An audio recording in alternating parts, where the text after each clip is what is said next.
When your biggest betrayal wears your blood, the scar is deeper than you imagine. My name is Lena Collins, and I never imagined my biggest heartbreak would come stitched in fabric and framed in betrayal. I grew up in Brooklyn, tight apartments, louder families, and dreams that felt too big for our ceilings. But I didn't need a boardroom or a Paris runway. I just needed my corner of the world. A small studio in my second-floor apartment, lit by a cracked window and fueled by a used sewing machine and years of sketchbooks. Design had always been my language. While my cousins were playing dress-up with dolls, I was cutting up thrifted curtains to redesign their clothes. By my 20s, I had started building something real, a capsule collection I'd been working on for nearly a year. Each piece inspired by recycled materials, stitched with care, every line meaning something. And when I say I gave it everything, I mean late nights, calloused fingers, even skipped meals. I worked side jobs just to afford fabric. I didn't just want it to succeed, I needed it to. There was one person in my family who always hovered when I spoke about my work. My Aunt Trish. She wasn't some warm, cookie-baking aunt from movies. Trish was sharp, successful in appearances, always with something to prove. In her early 40s, single, and obsessed with her image. Her job? Well, depending on the day, it ranged from brand consultant to creative coach. She never stuck to one lane, just floated where the applause was loudest. Trish liked to say she believed in young talent. But what she really meant was she liked being close to it. Close enough to claim it if the light ever hit just right. I should have known better. One Saturday last fall, she visited my apartment. She brought almond croissants and compliments, asking if she could see what I've been up to. I was hesitant at first. These pieces weren't ready. They were still raw, unfinished. But she smiled wide, made herself comfortable on the edge of my work table, and insisted, "You're the only artist I believe in." It felt nice, to be seen by someone who never usually made space for others. I showed her a few samples, my patchwork jacket made from vintage denim, a sculpted dress shaped from biodegradable muslin, and a sketch I had done for what I called the revival line. Pieces meant to tell a story, rebirth, sustainability, and elegance. She took photos on her phone, just for inspiration, she said. I remember laughing and saying, "You better not steal these." Trish rolled her eyes and said, "Please, I'm not that kind of person." Famous last words. A week later, I started getting strange messages on Instagram. One was from a college acquaintance. "Hey Lena, is this your design? Looks kinda like what you showed me once." Attached was a post from Trish's account. The caption read, "Hard work, late nights, vision turned into reality. Presenting, the Reclamation Collection, by yours truly, #sustainable luxury." I blinked, then blinked again. I clicked the next image, and the next. It was my jacket. Slightly altered, sure, but the silhouette, the stitch, the material blend. It was my work, my signature blend of patchwork texture and raw edge finishing. Even the branding mirrored my original mock-up down to the shade of moss green I'd picked for my label tags. I felt like someone had knocked the wind out of me. I scrolled faster, trying to convince myself I was wrong, that maybe she was inspired by me. But no, this wasn't inspiration. This was theft. She had launched a line, under her name, with my pieces, my process, my soul. And the worst part? People were buying it. Her followers were celebrating her. The post had thousands of likes, comments like, "This is genius, Trish." "Wow, real innovation." Finally, someone with style and substance. And all I could do was stare at my screen in silence. I felt everything all at once: rage, disbelief, humiliation. My hands trembled as I looked at the timestamp. Just days after she sat at my work table, praising my sketches, she had turned around and repackaged them as her own, and I hadn't said a word. Not yet. Because I knew this wasn't just about stealing fabric. This was about stealing years of vision, of dreams, of identity. But what Trish didn't know was that the real work had already been documented. And the law? The law doesn't care how charming your captions are. I barely slept that night. I sat on my bed, lights off, scrolling through every inch of Trish's Instagram. The more I looked, the sicker I felt. It wasn't just the jacket, it was the entire line. My entire concept, twisted, filtered, and injected with just enough of her branding to fool people into thinking it was hers. She had even given each piece a new name. My revival jacket, now called the Phoenix. My sculpted muslin wrap dress, the Renaissance wrap. The eco-canvas tote I'd sewn with scraps. She renamed it the Trish Utility. Trish had stolen everything. The shapes, the fabrics, the stitching technique I had developed through months of trial and error. And then came the worst part. She wasn't just posting photos. She was selling them. She had launched a Shopify store linked to her Instagram bio. Sleek design, professional photos, a whole About the Designer page filled with lies. She wrote about her years of working in sustainable fashion and her deep connection to conscious design, as if she'd ever held a needle without chipping her manicure. The page proudly claimed she had labored for months in a tiny studio apartment surrounded by sketches and sewing needles. I choked on my own breath when I read that. That was my reality. She'd watched me live it, and now she wore it like a costume. I clicked on the pricing, $275 for the jacket, $180 for the wrap dress. Pre-orders had already sold out for several sizes. She was making thousands off my work. My stomach twisted. But what made it worse, what dug the blade deeper, was the applause. Fashion bloggers had picked her up. Influencers were reposting her story and calling her a rising icon in the sustainability movement. Some even compared her to Stella McCartney. There she was, wearing my design, in a full photo shoot with a backdrop of desert sands and cactus silhouettes, like some kind of earthy pioneer. And people ate it up. That's when I started receiving more messages. A DM from one of my old design school classmates. Did you two collab? Looks familiar. Another from a boutique owner I once pitched to. Hey Lena, I'm seeing Trish's line everywhere. Didn't you show me something just like that a few months ago? They weren't accusations, but they were close. They made me feel exposed. Like the whole world was watching my dream walk around wearing someone else's name. By morning, I was numb. I didn't eat. I didn't speak. I just sat at my laptop and pulled up the folder I kept sacred. My original sketches. Time-stamped. Scanned. Uploaded to Google Drive. I had process videos too. Rough footage I'd taken for a possible Kickstarter pitch. Footage of me piecing together the jacket, measuring fabric, narrating how I wanted the collection to speak to rebirth through waste. I had proof. Real, undeniable proof. I wasn't paranoid. I wasn't confused. This wasn't inspiration. This was theft. Intellectual, creative, spiritual theft. I gathered everything. Then I called my friend Allie, who was in her final year at NYU Law. She answered on the second ring. Allie, I need help. I told her everything.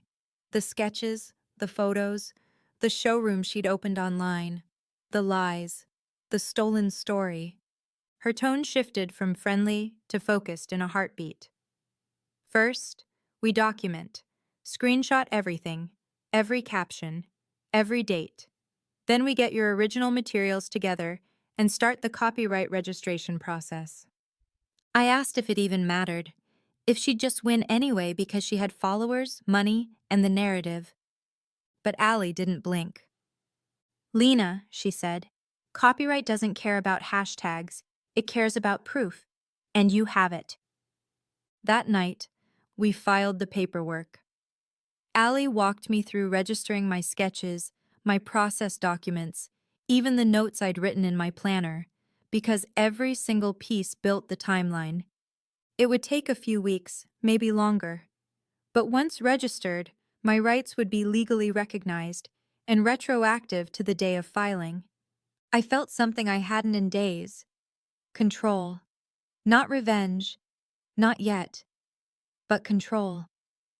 The next day, I received a text from my mom. She had seen Trisha's new brand launch and was gushing. Isn't it amazing how hard work pays off? You could learn from her confidence. I stared at the screen like it was a foreign language. Learn from her? I had built the very thing she was being praised for.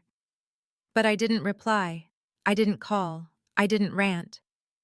Instead, I watched as Trish hosted an Instagram Live, pouring champagne into a crystal flute, toasting her vision finally coming to life. She winked at the camera and said, "You just have to own your work, even when people doubt you." Oh, Trish. Soon you were going to own something else. Legal consequences. And I wouldn't even have to raise my voice. I didn't confront her. Not right away. I wanted to, but Allie's voice stayed with me. Don't go emotional. Go legal. So I stayed silent. But silence doesn't mean still. I was documenting everything. Screen recordings, timestamps, invoices from my fabric supplier. I even downloaded a PDF of her fake designer manifesto from her website. I had a folder on my desktop labeled Trish, evidence that was growing faster than her follower count. But while I was building my case, Trish was building her image. It didn't take long for her to become the darling of every family conversation. Did you see Trish's new line? She's on another podcast this week. She's getting invited to speaking events now. Can you believe it? Believe it? I could barely believe the people saying it, especially when it came from my own mother. It was a Saturday evening when she called me out of the blue, giddy with excitement. "Lena, turn on Channel 9. Trish is on that local entrepreneur feature." I didn't answer, so she kept going. "I mean, I know you're doing your little designs too, but this is next level. You should ask her how she made it happen." I swallowed hard. "Mom, she made it happen with my work." Silence. Then laughter.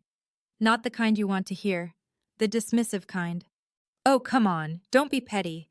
Trish has always been ambitious. You should be proud she was inspired by you." "Inspired?" I repeated, feeling my heart pound. "Yes," she said casually. "It's flattering. And you never actually launched your stuff anyway. You know how you procrastinate." I hung up. I didn't scream. I didn't cry.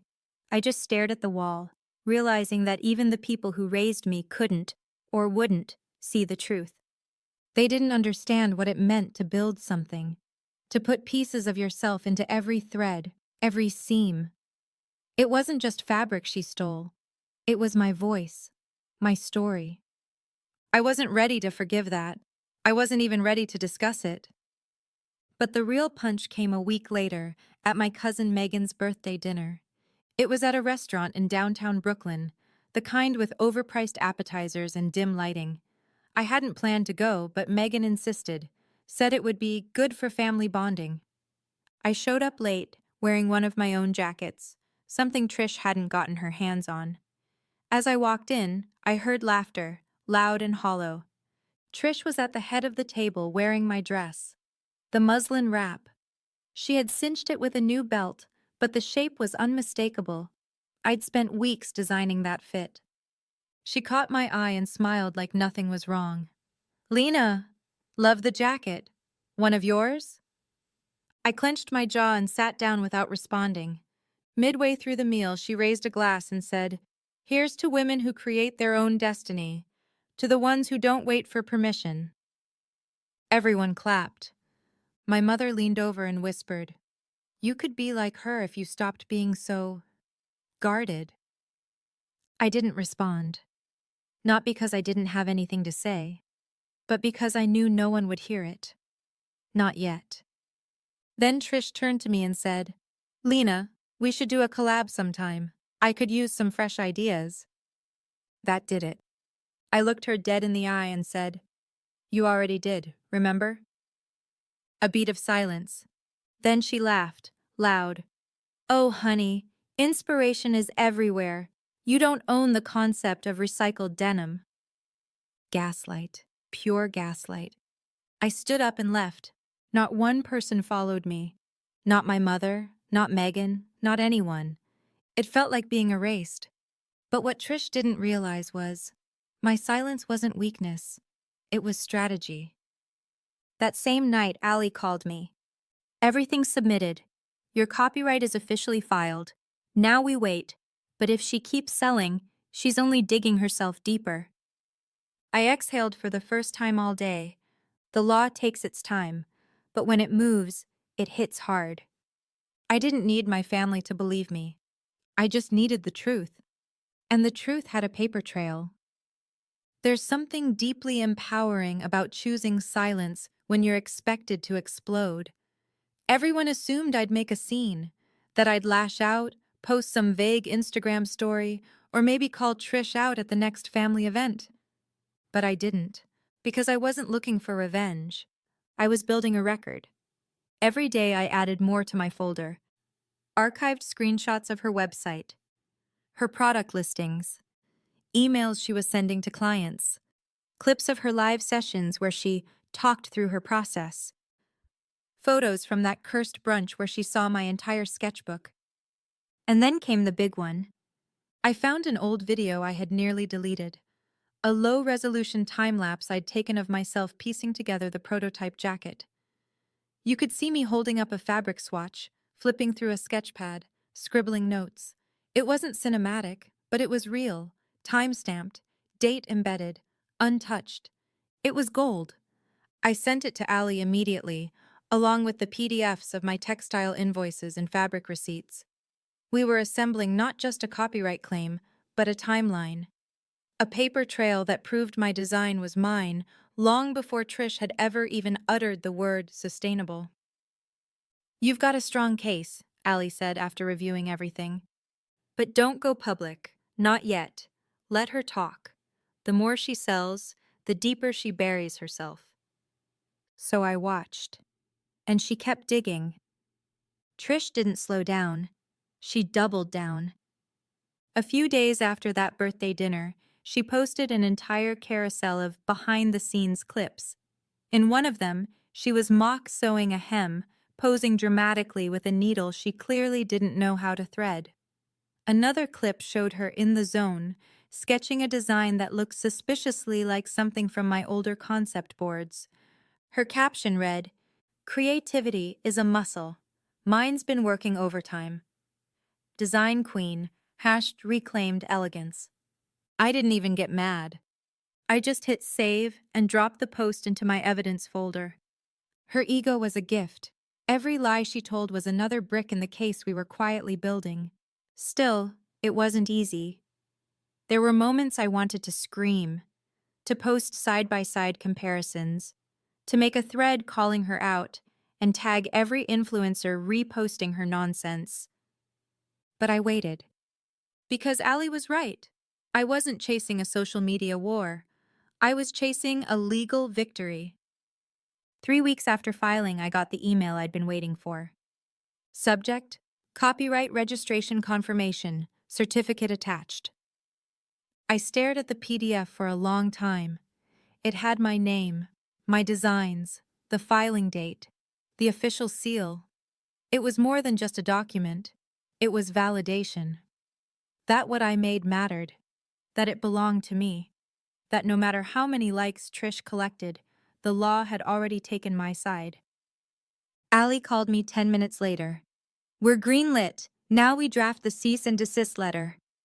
I nodded, gripping the phone with both hands. "This is happening, Lena, but you're going to have to be patient just a little longer. We're going to send the letter through a formal firm, make it airtight. But once she gets it, she'll know the game is over." What if she ignores it? She won't, because we're not just asking her to stop.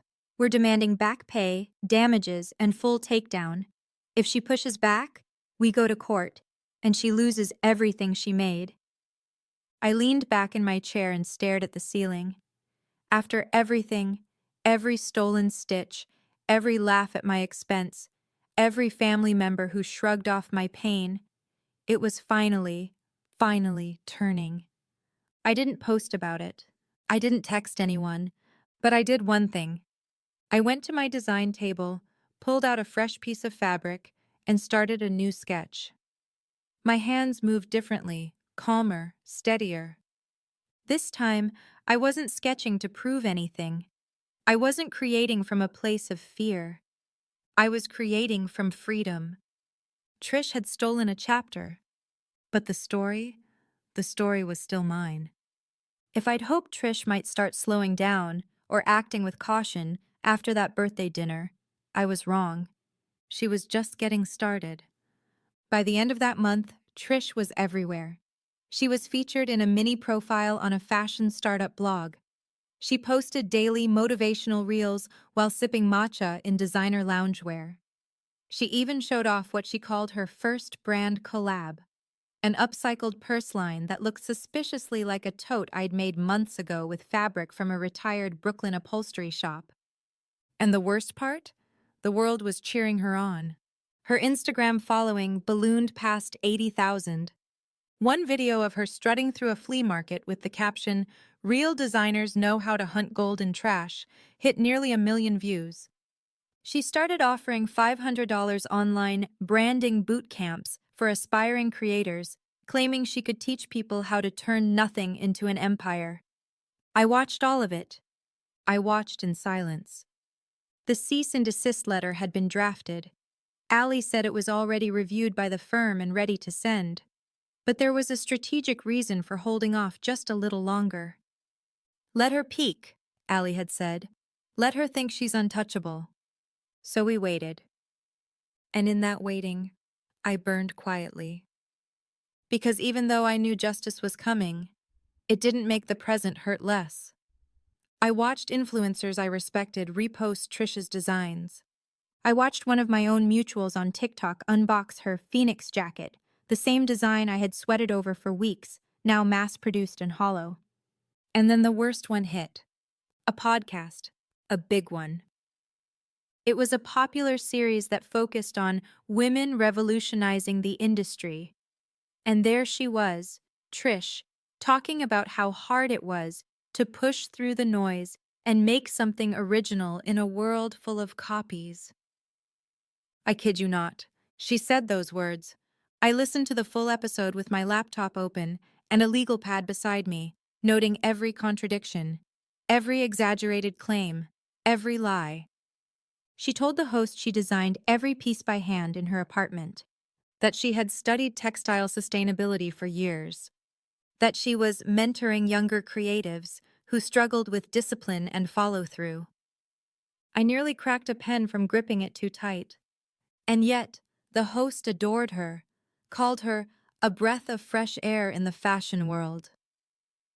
By the end of the episode, Trish said something that made me pause the audio, lean back, and laugh. Not because it was funny, but because it was the final straw. People ask me where my confidence comes from. I tell them, you have to know who you are, and not let other people's insecurities confuse you, especially when they're family. Oh, she was talking about me. She didn't even hide it. And that, in some twisted way, gave me relief. She had spoken on record, on a platform with thousands of listeners, openly admitting to being inspired by her family and calling them insecure. That alone would be ammunition if she tried to claim the work came from her imagination. It wasn't just a lie, it was libel wrapped in self-congratulation. The very next morning, I got the green light from Ali. It's time. I forwarded everything, audio clips, timestamps, full transcripts, to the law firm. They prepared the letter. A formal cease and desist. Registered copyright numbers attached. Clear proof of design origin. And one very specific line. If your client does not comply within 7 business days, we will pursue full litigation, including financial damages, product seizures, and public disclosure of infringement. It would go out by mail and email. And I would wait. Not on fire this time. Not bitter. Just still. Because the thing about justice is that when it's real, it doesn't need to scream. It simply walks in, drops the truth on the table, and watches the lies burn themselves out. I didn't expect to see her on television again so soon. But there she was, bigger hair, brighter makeup, and a smug little smirk like she had just solved world hunger. It was a mid-morning lifestyle segment on a local news station. Women in fashion, the faces behind the fabric. And of course, Trish was seated front and center, legs crossed, sipping something green through a glass straw like she'd just descended from the ethical design heavens. I don't know what made me turn the TV on that morning. Maybe instinct. Maybe a gut feeling that something important was about to happen. I sat there on my couch, coffee in hand, eyes glued to the screen. The host gushed. Trish Fontaine, founder of the Viral Reclamation Collection, is with us today to talk about her creative process and what it means to stay authentic in a world full of copycats.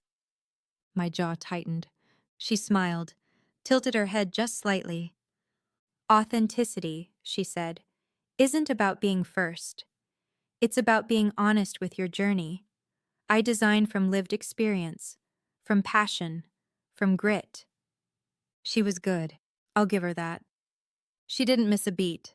She deflected, redirected, romanticized. She was spinning the very lie she had built her fake empire on into gold, live on television. But then came the montage, a short 90-second clip showing Trish at work. It was a reel of B-roll, her flipping through sketches, pinning fabric, pacing dramatically in a studio lit just right to make her look thoughtful. And then, there it was. I nearly spilled my coffee. For 2 seconds, barely a blink, the camera panned to a design board behind her desk. And smack in the center of that board was my original sketch. The same one I had scanned and registered. The same one I had time-stamped months before Trish ever claimed she was designing in silence. The moment was fast, but I knew every corner of that page. The curved hem, the layered notes, the hand-drawn tag with my old logo initials at the bottom. I rewound, paused, zoomed, screenshot, sent to Allie. "We got her," I texted. She called me 2 minutes later. "That is the smoking gun," she said. "They aired this live, it's public, it's dated, and the copyright cert you filed covers that exact sketch. There's no walking this back." That same afternoon, the cease and desist letter was emailed and physically mailed to Trish's business address. And this time, we didn't hold back. The letter demanded immediate halt of all product sales, removal of the design from all online platforms, a full list of revenue earned from the infringing designs, a settlement amount for damages, and full credit acknowledgement of the original creator, me. It ended with a clause that if she refused, we would move forward with formal litigation, including the seizure of assets and product inventory under intellectual property theft statutes. No loopholes, no soft warnings, just the truth, with teeth. By evening, Trish's social media accounts were still active. She hadn't responded. No posts, no stories, just silence. But silence, in Trish's world, was a red flag. The next morning, I checked again. Her store page, down, Instagram bio, cleared, product links, all redirected to page not found. And then a post, a single black square, no caption. And then another. This one said, "Taking a break to restructure. Thank you for understanding." The comments were chaos. People speculated everything from burnout to a rebrand to haters trying to take her down. Some fans defended her. Others asked if she'd stolen designs. One user even tagged me. "At Lena Collins Designs. Didn't you post something like this last year?" I didn't reply. I didn't have to. Because behind the scenes, we had already submitted a request to PayPal and Shopify, backed by the registered copyright, demanding a freeze on her profits related to the infringing items. By day 3, her payment accounts were locked. Pending investigation. Her empire, built on stolen stitches, was unraveling thread by thread, and all I had to do was keep sipping my coffee. When you think of revenge, you imagine fire, explosions, someone shouting in triumph. But this was quieter, cleaner, a slow suffocation of everything she'd built on lies. 3 days after her Black Square restructure post, Trish finally broke the silence. She emailed me, no greeting, no apology, just, subject, "Are you serious?" "Lena, I don't know what kind of legal stunt this is, but you're ruining everything. I thought you'd be happy for me. I always supported your little projects. But this is cruel. I have people depending on me, clients, contracts. I can't shut down." I stared at the screen, hands steady, heart cold. Cruel? No, Trish. Cruel was watching you wear my work and call it your soul. I didn't respond. Instead, I forwarded the email to Allie. Her reply? Perfect. She just admitted knowledge of the infringement and refused compliance. That's breach. We escalate. Our legal team sent a final warning. No more polite language. No more, "we suggest." It was now. Comply or be served. And she knew what that meant. Because the next morning, her Shopify domain was deactivated. Her PayPal account, confirmed frozen. Her Instagram went private, and the whispers started. Clients began posting confused comments under old posts. A boutique that had stocked her jackets posted a story. "Due to legal concerns, we've pulled this designer's collection. We believe in fair, original artistry." And then the email hit my inbox. Not from Trish, from her lawyer. It was everything I'd waited for. They were requesting a settlement. They admitted, without using the word theft, that there had been unintentional overlap, and that Trish was prepared to remove all existing listings, forfeit future earnings, and pay an agreed-upon amount to avoid further litigation. The number? Lowball. Insultingly low. Allie smirked. "They're scared, but not scared enough yet. We'll counter." We did. Triple the amount. And we added a clause. All public statements going forward must credit me as the original designer. No wiggle room, no denial. If she sold anything similar again, we'd reopen the suit and go to court. Trish didn't reply, but her attorney did. Agreed. Funds will be wired by end of business Friday. Just like that, she folded. It was anticlimactic on the surface. No courtroom, no dramatic confession, just a wire transfer and a signature. But to me, it was everything. I opened my bank app that evening, watched the money hit. It wasn't millions. It wasn't even enough to undo what she'd taken emotionally. But it was real. It was proof. It was mine. I didn't tell my family. Not yet. Because they weren't going to get a front row seat to my peace when they refused to acknowledge my pain.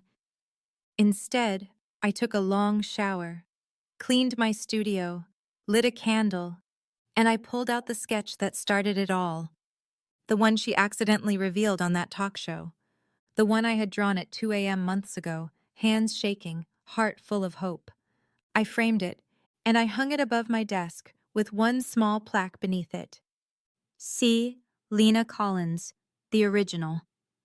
Not to spite her, to remind myself that the truth doesn't always shout.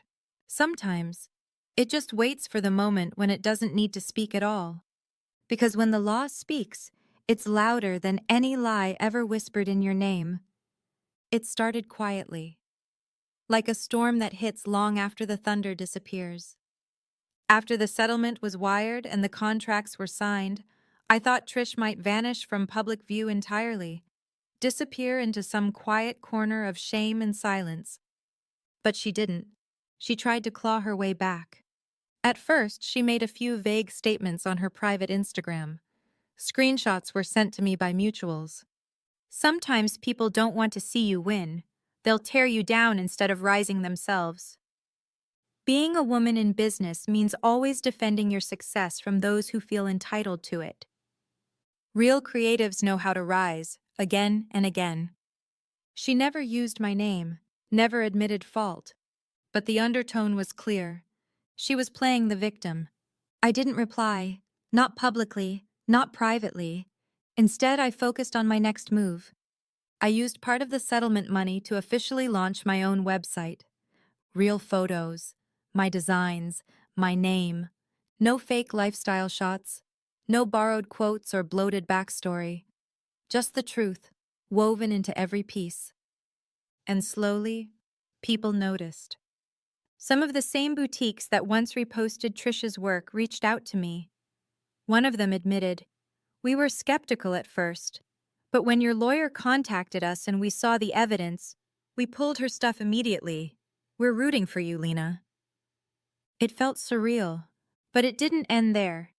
Roughly 2 weeks after the legal closure, I got a call from a reporter at an independent fashion ethics blog. She'd been tipped off anonymously and wanted to run a piece about creative theft in the industry, featuring my story. "I won't print names unless you're comfortable," she said. "But your case, it's exactly what people need to hear right now.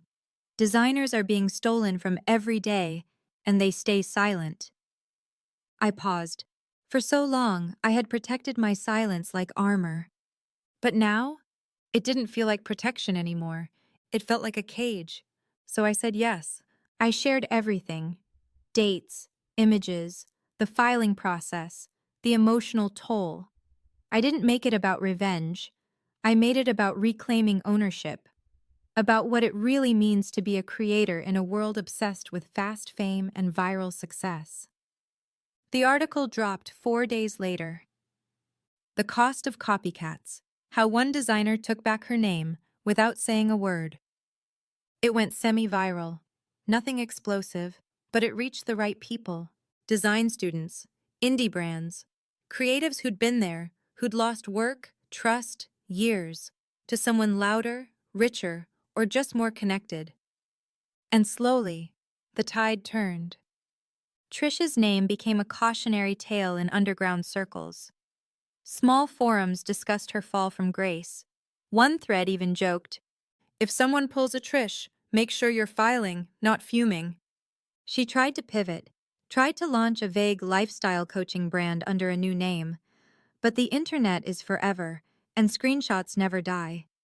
Every time she popped up, someone would quietly drop a link to the article, or post a before-after of her design next to mine. No fighting, no drama, just the truth. And it ruined her. She faded, not in fire, but in slow irrelevance. Collaborators dropped off. Influencers deleted her tags.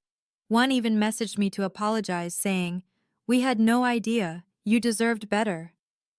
That part hit me the hardest, because for so long I had screamed inside my own mind, wondering if I was crazy for feeling so violated, if I was being too sensitive, if maybe I was just being dramatic like everyone said.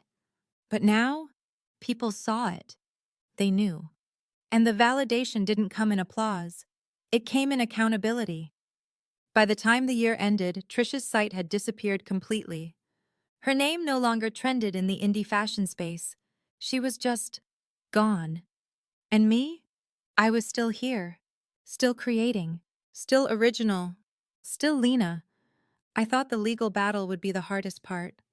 I was wrong, because nothing cuts deeper than betrayal, except betrayal that's dismissed by the people who are supposed to protect you. After the article came out, my inbox filled with support, from strangers, from other designers, from professors who wanted to use my story in their classroom discussions. But from my family? Silence. Not one message from my mother, not a single call from my aunt besides her snarky email. And worst of all, not even a text from Megan. I wasn't surprised, but I was still disappointed. Then came Thanksgiving. I almost didn't go. Part of me wanted to stay home, light a candle, and spend the day wrapped in quiet victory. But another part of me, the part that still held a flicker of hope for reconciliation, decided to show up. I wore a simple black jumpsuit I'd designed myself. No logos, no drama. Just me. my work, my presence. The moment I walked in, the energy shifted. You know when people go quiet but they want to pretend they weren't just talking about you? Yeah, that. Megan gave me a nervous half smile. My uncle cleared his throat. My mom didn't even look up from the mashed potatoes.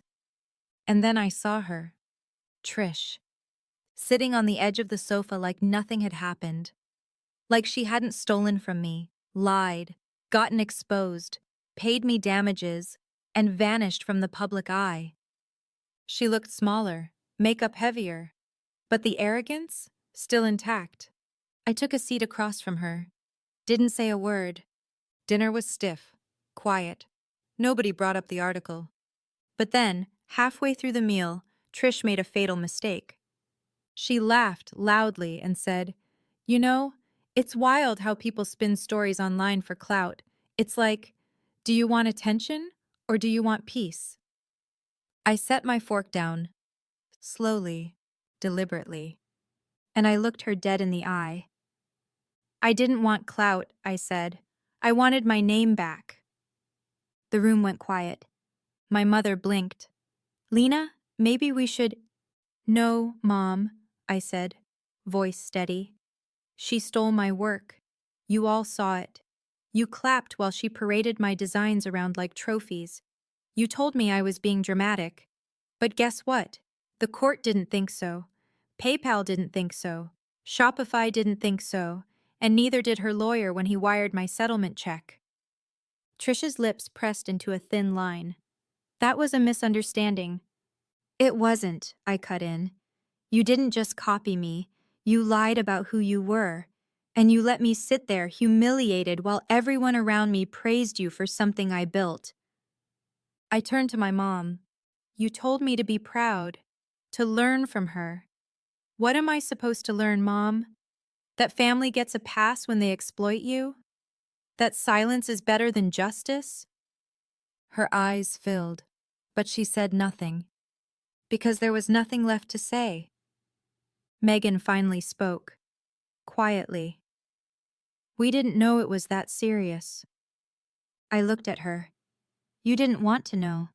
That's the difference." I stood up. "I came here thinking maybe someone would say, 'I'm sorry.' That maybe, just maybe, you'd all realize what that did to me. But clearly, you're still trying to protect the illusion instead of acknowledging the damage." I grabbed my coat. "You know what the worst part is? I wanted to share my success with all of you. But now, I get to walk away knowing I did it alone. And you all get to sit here, pretending nothing happened." And then I left. No yelling, no plate throwing, just facts. And footsteps. That night, I got a text from Megan. "You were right. I'm sorry." I didn't respond. Not because I didn't appreciate it, but because some apologies are too late to matter. You don't just come back from something like that. You don't get to rewrite the moment you laughed while I was drowning. Family didn't break me, but they sure as hell showed me who not to trust with my victories ever again. After Thanksgiving, I didn't go back. No holiday parties, no New Year's gatherings, no brunch invitations answered. It wasn't spite. It wasn't bitterness. It was self-preservation. Because for the first time in my life, I had learned what it meant to choose peace over proximity. And my peace lived far away from people who once clapped for my pain. I poured everything into my work. With the settlement money, I upgraded my sewing machine. Nothing flashy, just reliable.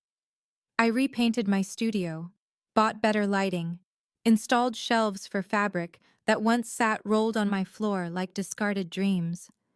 And then I began again. But this time, without fear. My first official drop under Lena Collins' studio wasn't big, just 5 pieces, each handcrafted, each tagged with my full name and the phrase, "Designed by me, stolen by none." I didn't promote it with filters or fake stories. I promoted it with truth. I posted my process, my drafts, my late-night sewing sessions. I let people in, really in, not to pity me, but to see me.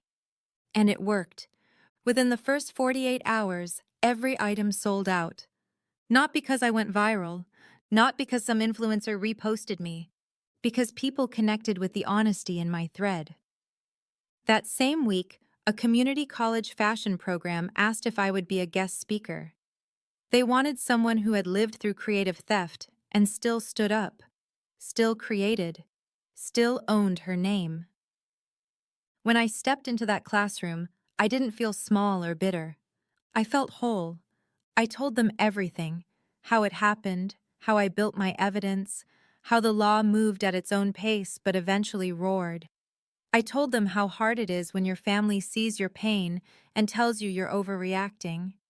How lonely it feels to watch someone you trusted wear your work like it was theirs. One student raised her hand and asked, "How did you not lose your mind during all of that?" I smiled, a little sad, a little proud. Because I knew something she didn't. The truth waits, and when it finally speaks, it doesn't need to scream.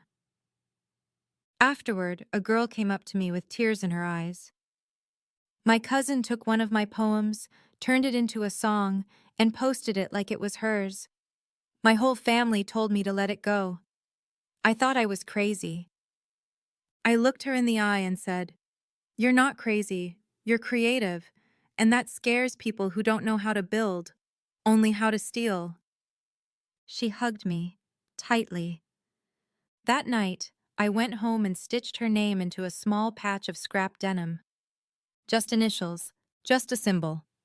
But I tucked it into my next jacket lining as a reminder. A reminder that what we make outlasts what they take. I started receiving more emails, more students, more creators, people who had their work stolen, their names erased, their voices buried under bigger platforms or louder personalities. And slowly, a quiet little community formed.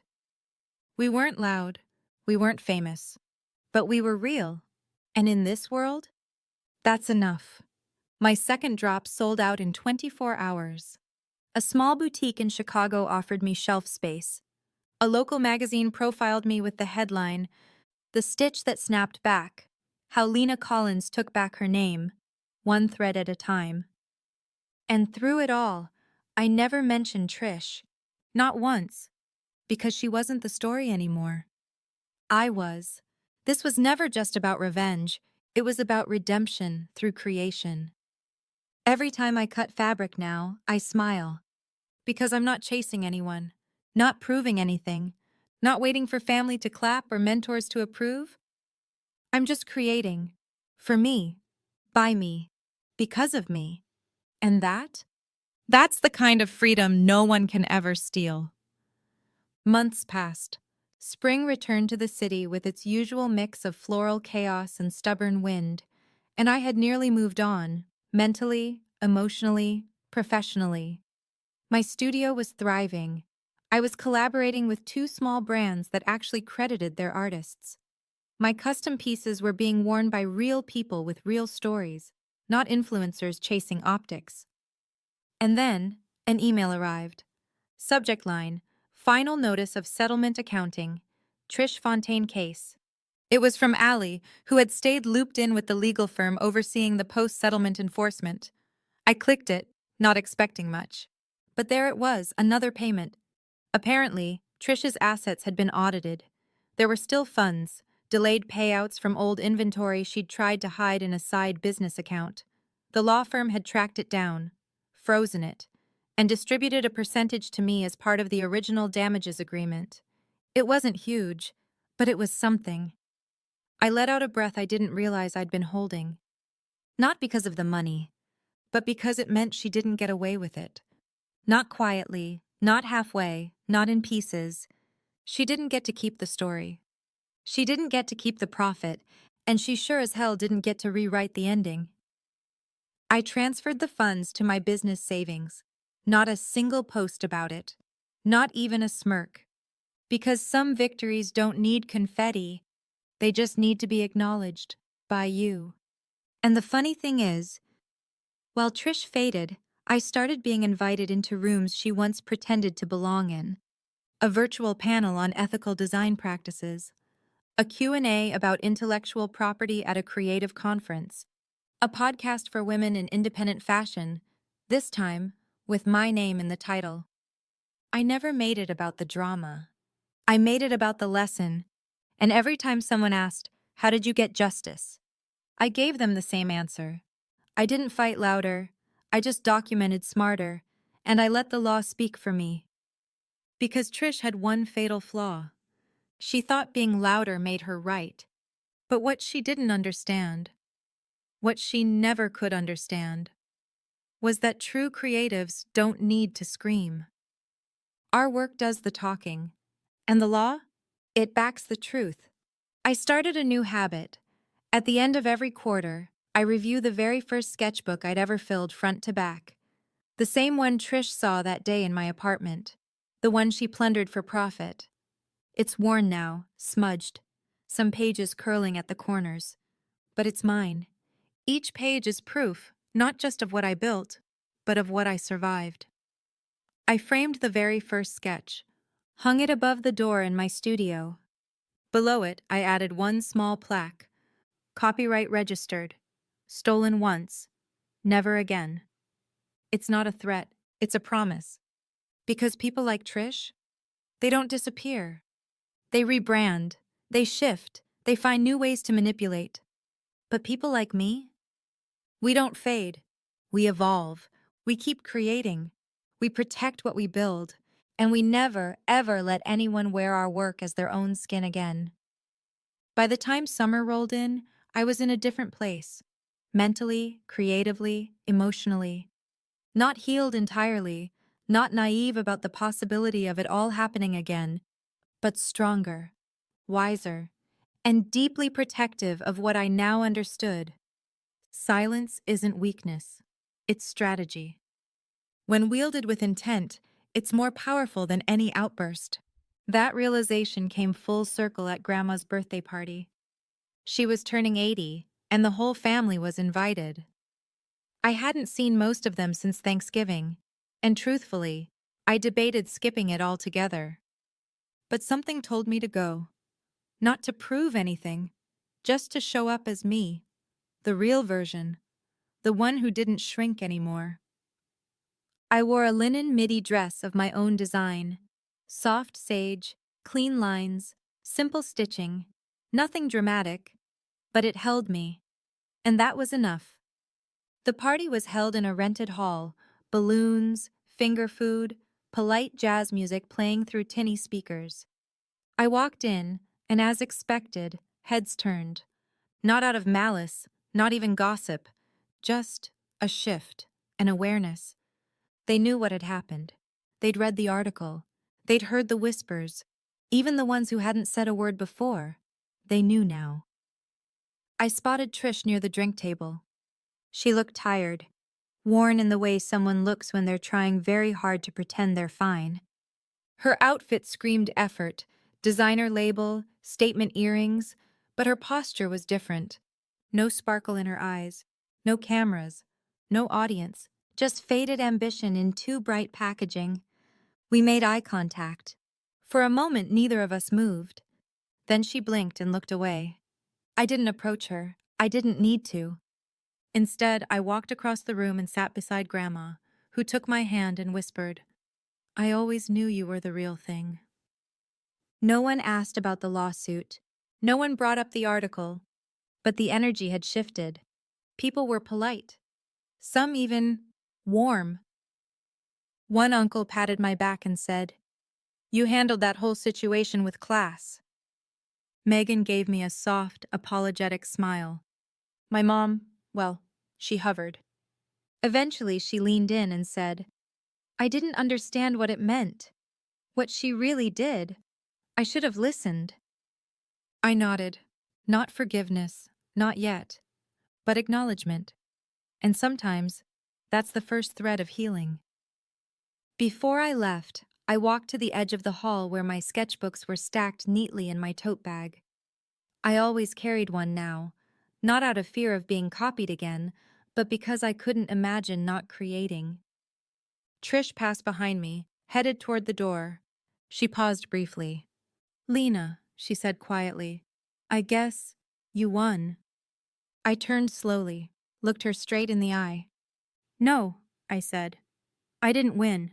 I just took back what was mine. She opened her mouth, maybe to defend herself, maybe to deflect, but I walked away before she could finish. That's the thing about power. When it's real, you don't need to hold the mic. You don't need to shout over anyone. You just show up, stand firm, and let your truth fill the room. I walked out of that party lighter than I'd felt in years. Not because justice had finally been served, but because I no longer needed validation. Not from Trish, not from my family, not from applause. I had something far more permanent. Proof of who I was, of what I made, of how I reclaimed it all. And the next time someone tries to steal what I build, they won't just be fighting me. They'll be fighting every lesson this story carved into my bones. This story isn't just mine. It belongs to every creator who stayed quiet because they were told it's not that serious. To every artist, designer, writer, or builder who watched someone louder walk off with their work while the world clapped. It's for the ones who were called sensitive, jealous, overreacting. It's for you. I learned the hard way that not all theft happens in the dark.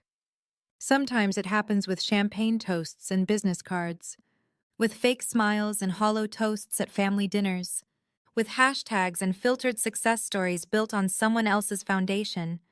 But I also learned this. You don't need to scream to be heard. You need to document, to protect, to believe that your voice, your process, your vision is worth defending. And when they take from you, don't chase them. Chase the truth, because the truth always catches up. And when it does, it's stronger than any apology they never gave. If you're in that place right now, if someone's stolen your work and the world is telling you to just let it go, I want you to remember something. Silence can be strategic, but justice? Justice should be loud when it arrives. Let it be loud. Let it end things you were too exhausted to keep explaining.